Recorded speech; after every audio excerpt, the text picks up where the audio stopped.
Pada tahun 2014 sempat heboh kasus pembunuhan gadis muda bernama Ade Sarah. Tanggal 5 Maret 2014, tubuh Ade Sarah yang sudah tak bernyawa ditemukan di pinggir tol Bintaro, Bekasi, Jawa Barat. 3 hari setelah jenazah Ade Sarah ditemukan, polisi berhasil mengungkapkan pelaku pembunuhannya.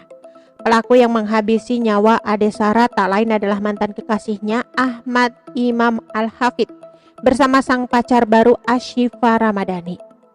2 hari menghilang, salah satu pekerja di rumah Sarah, Nana, mengatakan anak majikannya terakhir kali berada di rumah di Kelurahan Jati, Pulau Gadung, Jakarta Timur itu pada Senin 3 Maret 2014. Sebelumnya pada Minggu malam, Sarah pergi menghadiri acara musik Java Jazz di Bilangan, Jakarta Pusat. Pada Senin pagi, Sarah diantarkan ayahnya, Suroto, dengan sepeda motor menuju stasiun Kalender. Almarhumah kala itu hendak berangkat ke kampus yang dilanjutkan ke tempat les bahasa Jerman di Goethe Institute. Diantar sama ayahnya, habis itu nggak pulang-pulang lagi, kata Nana saat ditemui di rumah korban pada Kamis 6 Maret 2014. Ibu Sarah, Elizabeth Diana, menjelaskan dirinya masih sempat berkomunikasi dengan putrinya pada Senin siang. Saat itu Elizabeth meminta putrinya melakukan sesuatu untuknya. Lalu Sarah menelpon sekitar pukul 13.32. Kemudian dia telepon, "Mah, udah ya," tutur Elizabeth di TPU Pondok Kelapa, Jakarta Timur pada Jumat 7 Maret 2014. Elizabeth lantas mencoba menghubungi Sarah pada pukul 15.41, tapi yang bersangkutan tak menjawab. Saat itu Elizabeth belum merasa curiga mengenai kondisi putrinya. Mungkin dia lagi buru-buru mau berangkat les, Elizabeth melanjutkan. Pada Senin malam, giliran Suroto yang menghubungi putrinya, namun ponsel Sarah tidak aktif. Mulai saat itu, kedua orang tua Sarah mulai curiga karena putrinya tidak pernah mengabarkan mereka jikalau baterai kehabisan baterai ataupun pulang larut. Tapi ini nggak ada kabar. Dari situ kami sangat khawatir, ujar Elizabeth. Tak kunjung mendapatkan kabar, orang tua Sarah pun menghubungi teman-teman putrinya termasuk rekan kursus bahasa Inggris yang hasilnya pun nihil. Pada Rabu malam, kedua orang tua Sarah akhirnya mendapatkan kabar tentang putrinya. Hanya saja itu dari polisi yang menyatakan Sarah ditemukan meninggal dunia. Menurut Kepala Satuan Reserse Kriminal Polresta Bekasi, Komisaris Nuredi Irwansyah, Sarah ditemukan di kilometer 41 Tol Jor Ruas Bintara, Bekasi Barat pada Rabu pagi oleh petugas derek jasa marga. Kondisi sudah dalam keadaan meninggal, kita duga mungkin korban pembunuhan, tapi untuk luka luar terbuka tidak ada, kata Nuraidi kepada Kompas.com pada Kamis 6 Maret 2014. Mantan yang sakit hati dan pacar baru yang cemburu.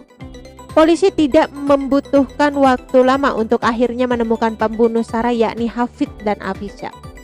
Kabid Humas Polda Metro Jaya saat itu, Kombes Rikwanto, mengungkapkan pihaknya menangkap Hafid ketika melayat ke rumah duka tempat Sarah sempat disemayamkan sementara, Rumah Sakit Cipto Mangunkusumo, Jakarta Pusat. Pelaku atas nama Hafid, usia 19 tahun, ditangkap di RSCM pada saat melayat korban, ujar Rikwanto pada Kamis. Pihak penyidik dapat menemukan pelaku karena saat memeriksa Hafiz ditemukan luka di tangannya. Hafiz setelah didesak pun mengaku bahwa ia membunuh Sarah dan luka itu didapat karena korban melakukan perlawanan. Hafiz akhirnya mengaku kalau luka itu bekas gigitan Sarah, ujar Rikwanto. Polisi juga meringkus Ashifa di sebuah universitas di kawasan Pulau Mas, Jakarta Timur setelah mendapat pengakuan lain dari Hafiz bahwa kekasihnya turut terlibat.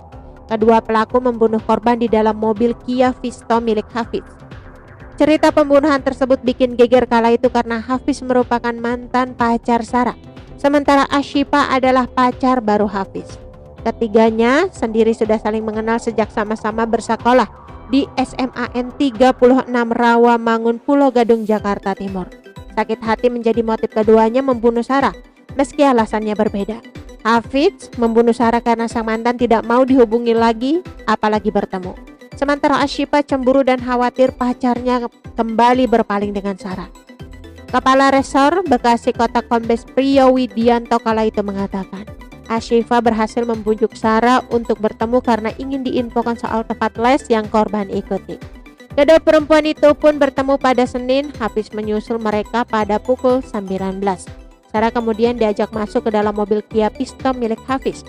Sarah bergantian dianiaya Hafiz dan Ashifa berupa pemukulan, penyetruman, pencekikan, menggunakan tali tas dan penyumpalan mulut korban dengan kertas. Penganiayaan itu disebut pria terjadi pada rentan waktu Senin pukul 19 waktu Indonesia Barat sampai dengan Selasa 4 Maret 2014 pukul 23. Setelah melalui serangkaian penyelidikan termasuk rekonstruksi pembunuhan, sidang kasus ini pun akhirnya digelar untuk pertama kalinya pada 16 Agustus 2014 di Pengadilan Negeri Jakarta Pusat. Pada sidang dakwaan, Jaksa Penuntut Umum Aji Susanto langsung memberikan dakwaan dengan 3 pasal berlapis. Hafiz dan Ashifa juga didakwa dengan pasal 340 KUHP tentang pembunuhan berencana sebagai dakwaan primer. Dakwaan itu sempat disanggah oleh tim penasehat hukum Hafiz dan Ashifa yang mendesak bahwa dakwaan primer adalah pasal 352 KUHP. Pasal itu tentang penganiayaan yang menyebabkan kematian. Tim kuasa hukum tersangka memperjuangkan agar kliennya bisa terbebas dari hukuman seumur hidup lewat upaya eksepsi dan pledoi. Setelah sekitar 4 bulan sidang berlangsung, Hafiz dan Ashifa pun dijatuhi vonis oleh majelis hakim pada sidang putusan Selasa 9 Desember 2014. Majelis hakim menjatuhkan hukuman selama 20 tahun bagi sejoli pembunuh Ade Sarah ini. Oke teman-teman, itu sedikit berita dari channel Vlog Berita. Sampai ketemu lagi di berita-berita selengkapnya. Assalamualaikum, bye-bye.